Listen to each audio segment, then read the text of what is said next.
Hi guys, this is Hero. How's everyone doing today? Ajabala Kemcho, Aj Sub Keso. So today I'm going over why anxiety could be a good thing or how you can turn it into a good thing. Okay. Now, originally, right off the bat, you don't really think of anxiety as a good thing, right? Think of it as very painful, mentally challenging, things like this.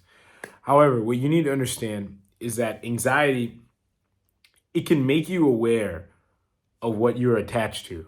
Okay. So anything you have anxiety about, or whenever you feel anxiety, even before you recognize it consciously, which is what people try to, or what people have a great fear about, or they really don't like.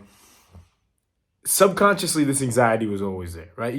We all have subconscious attachments and things like that. That every day, every second of our day, drive our decisions. Okay, they're there. We just don't recognize them because we can only be conscious about so many things. Okay, now what happens is eventually, as our awareness grows or as our attachments grow, we get more and more cognizant, or we get more and more conscious about these attachments. And when that happens, we have this thing called anxiety that comes. Okay. And now we don't like this, right? Because when the anxiety comes up from the subconscious to the consciousness, you have to do something about it, because either your awareness has grown to a point that you need to evolve, or your attachments have grown into a point where it's so unhealthy that you also need to evolve. Okay, so one is kind of like from the good end, your awareness grew and you got to evolve, or one is from the bad end, your attachments grew and you have to evolve. Okay, but this is kind of correlated to the topics that I represent, or that I talk about in a lot of my videos, which is no matter which extreme you go down, eventually you have hope, or you have a chance of going down the ultimate, spiritual path, the path of enlightenment or spiritual elevation, or whatever you want to call it. Okay.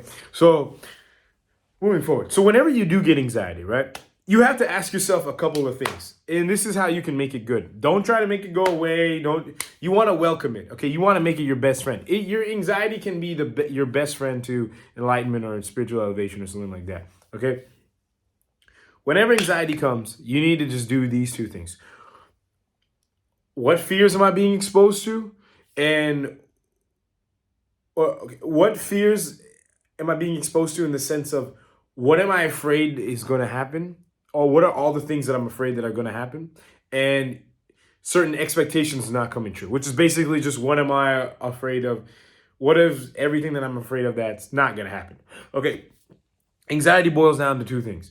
Either you're afraid something's going to happen, or you're afraid something's not going to happen, okay? Because we all have a certain way that we want our lives to pan out, okay? So whenever something does happen, or a chance of something is happening, it can disrupt that plan. Or if something doesn't happen, there's, a mental abstract thought that that same plan could get disrupted somehow, okay? So one of these two, they're both opposites, but at the end of the day, they're both the same. They both have a chance of disrupting your mental plan that you are very attached to, on how your life needs to play out, you know? So now moving forward. So when anxiety happens, you basically just want to do one thing, and that is both the routes that I just said. The something happening and something not happening, you just need to detach from them, okay? So you need to basically, and how do you detach from them? You just need to accept them happening. So you need to accept, okay, if this happens, that's okay. Or if this doesn't happen, that's okay. It sounds easy when I say it, but we don't always do it. We try to fight it.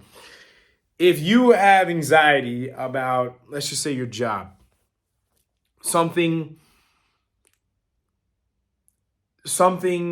doesn't go your way, which is going to cause you to get fired, right? You just need to literally accept getting fired, okay? Or you need to accept this is not happening. You need to accept being viewed as an idiot.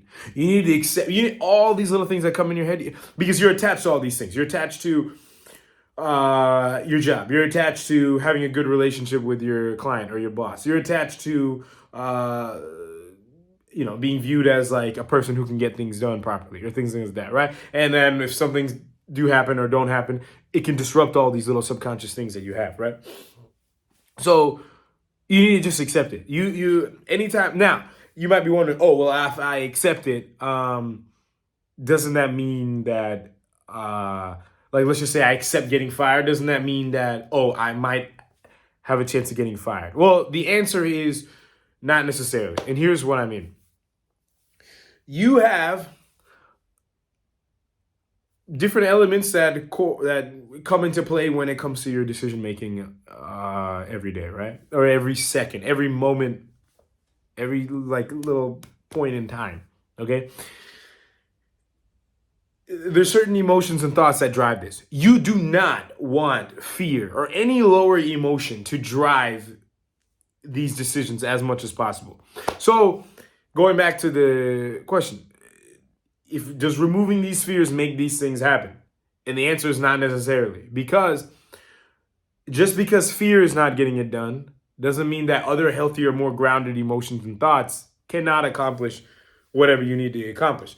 But if you don't really have too grounded of a mindset to rely on, then maybe this might not happen, right? Because without the fear, I mean, what's going to get things done, right? If you're just so used to behaving on fear and things like that. But the goal is basically not just to just sit around and do nothing and just detach, right? That's not the goal. The goal is, as you slowly detach from your fears and things like that, you increase your grounded energies and things like that. So it's like a kind of like a transfer of energy. So you still recognize, your different karmas that you have to do, and the fact that you do have to work, even though you don't necessarily have to be super scared all the time of losing your job or something like that. But you can recognize that, hey, I have a duty. You might have a family and stuff like that you have to take care of, or you have a duty to learn this X, Y, and Z at work, or deal with these kind of challenges, and that this is something that you are going to take on, right? This is coming from more of a grounded standpoint, ideally. But point is, you do not want to live in fear. But anxiety is basically just exposing your fears. Okay, so the way I look at it is basically you're just aware of the garbage in your head, and it's just, but people panic because they don't know how to deal with the garbage. But if you know how to deal with the garbage, it's the best thing that's gonna ever happen. Okay, because you're cleaning out your mind. Okay, all the stuff was already there. Now you're just now aware that it's there somehow. Okay, it's either the garbage built up so much that you're forced to clean it, or you got better at your awareness increase. You got better at finding the garbage. Okay, either way, it's good. You just have to have the right mindset and the appropriate like paradigm in your mind to clean out the garbage, and then you can proceed with your life in a more grounded mental fashion. Okay, so I think that's going to be it for this video. Yeah, if you have any questions or comments, as usual, you can let me know. And until next time, I'll talk to everyone later. Thank you all very, very much for watching.